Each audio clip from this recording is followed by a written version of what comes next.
Fala, primeiro ano, voltamos à nossa atividade normal, retomaremos o terceiro livro, o capítulo 2, vamos falar sobre geologia, ciência que estuda solo, rochas, minerais, ok? Vamos falar um pouquinho de relevo, já que estuda as rochas, né, como as rochas se formam, falamos um pouquinho nos capítulos anteriores sobre o intemperismo. Falamos que o intemperismo é o processo ao qual o desgaste do relevo ele vai dar origem às rochas e o solo, tá? O solo ele vai ser formado através de processo químico, físico e biológico. E aí então a gente vai conhecer um pouquinho da estrutura do relevo brasileiro nesse capítulo 2 e ainda vamos ver que estudando relevo, estudando geologia, a gente vai perceber que a partir da década de 70 precisamos muito reconhecer os principais minerais que nós temos aqui no Brasil para alavancar a nossa industrialização. Então, quais são os objetivos desse capítulo 2, gente? Identificar quais são as principais estruturas geológicas brasileiras, tá? Quais são as bacias sedimentares, saber se nós temos dobramentos modernos aqui no Brasil, né? Claro que nós não temos, já podemos identificar isso. Dobramento moderno aqui é só na Cordilheira dos Andes, tá? É um relevo que ainda está em processo de formação. Também vamos reconhecer 3 tipos de classificação do relevo brasileiro. Nós vamos ver que o professor Haroldo de Azevedo, ele classificou em planaltos e planícies. Vamos ver que o professor Absaber, o trabalho dele é resultante das formas de análise de toda a estrutura brasileira, tá? Dividindo planaltos, terras baixas, planaltos e serras, planalto meridional, planalto do Pantanal, tá? E o professor Jurandir Horst, que é o terceiro geógrafo e um dos que nós mais utilizamos, né? Ele faz uma função de que ele vai dividir através das pesquisas dos 2 anteriores a eles, tanto o professor Haroldo de Azevedo e o professor Absaber, ele vai usar recursos tecnológicos mais aprimorados, que ele já vai estar fazendo isso já na década de 80. O professor Haroldo de Azevedo classificou o relevo brasileiro na década de 40, um pouco rudimentar, ok? Então, o professor Jurandir Horst, ele vai utilizar foto de satélite, ele vai usar radares, ele vai ver que conhecer o relevo brasileiro dá uma importância no planejamento regional para obras de infraestrutura, principalmente para ocupação agrícola, né? Lembrando que nós somos um país que a nossa principal pauta de exportação é do primeiro setor da economia, então nós exploramos muito os recursos naturais. Por isso a gente precisa reconhecer as estruturas cristalinas. O que seria isso? Reconhecer como se deu, como são as rochas dos escudos cristalinos, como são esses escudos cristalinos. São rochas ígneas ou rochas magmáticas, né? Principalmente o granito e o gneiss.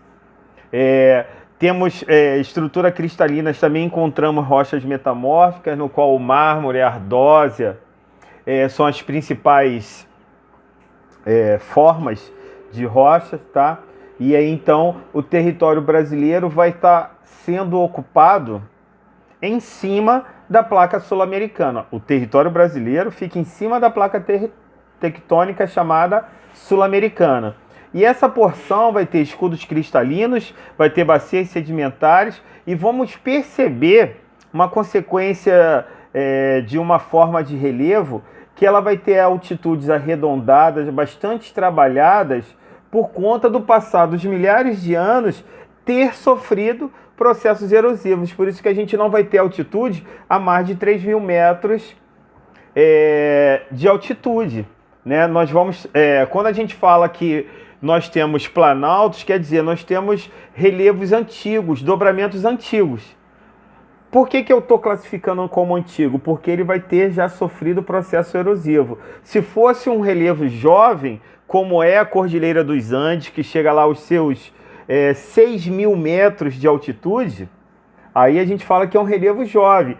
O encontro da placa sul-americana com a placa Nazca, o choque das duas placas tectônicas, uma empurra a outra. E aí então ainda está em processo de soerguimento, tá ok? Então a gente vai ver que a geomorfologia brasileira vai ser bem interessante a gente notar que o relevo vai possuir formas bem diferenciadas. Nós vamos diferenciar planalto, planície, depressões, né? Lembrando, nós vamos encontrar no Brasil planaltos que não vão chegar a mais de 3 mil metros de altitude, tá?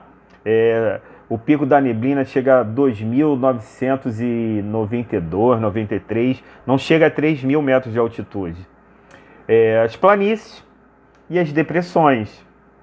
Depressão é a área mais baixa do entorno do relevo que se encontra, do entorno da planície, que são mais ou menos planas. Tá? Então eu tenho a planície relativa, aquela que está só abaixo do redor, né? A gente pode falar que é um vale, mas tem aquelas planícies chamadas planícies absolutas que estão abaixo do nível do mar. Bem interessante a gente notar. Planícies absolutas abaixo do nível do mar. E isso vai fazer com que a gente perceba que essas depressões, uma das mais importantes que a gente lembra agora é aquela planície que a gente encontra lá no Oriente Médio, no Mar Morto, tá ok, gente? Essas planícies são essas depressões é tão importante que a salinização da água do Mar Morto, né, não permite vida marinha. E aquela foto clássica, a pessoa segurando o livro e devido à salinidade ela não consegue afundar, tá ok? Vamos ver isso mais um pouquinho, vamos aprofundar isso. E falando um pouquinho sobre os minerais, a mineração no Brasil, é bem importante a gente saber que o Brasil, devido a ele ter ser o quinto maior país em dimensão territorial, a gente tem grandes reservas minerais.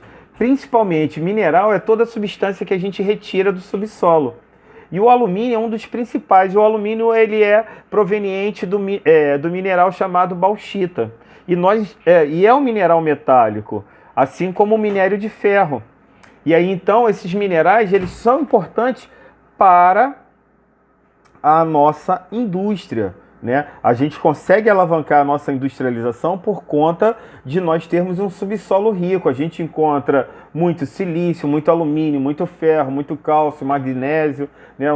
A composição química da nossa litosfera ela é muito importante. Então o que a gente vai ver nesse capítulo? Que o minério de ferro a gente tem no quadrilátero ferrífero, retirado pela companhia privatizada, a Companhia Vale do Rio Doce. Importante a gente relembrar que a Companhia Vale do Rio Doce, há pouco tempo agora, teve aquele desastre lá em Mariana, né? A Companhia Vale do Rio Doce, que foi privatizada lá em 1997. Né? Nós temos também a Serra do Carajás, no Pará, o Maciço do Urucum, no Mato Grosso. Tá? Nós temos manganês, tá? Que é o produto importante de liga metálica para as siderúrgicas. Temos a bauxita e a cassiterita. E vamos chegar falando mais um pouquinho sobre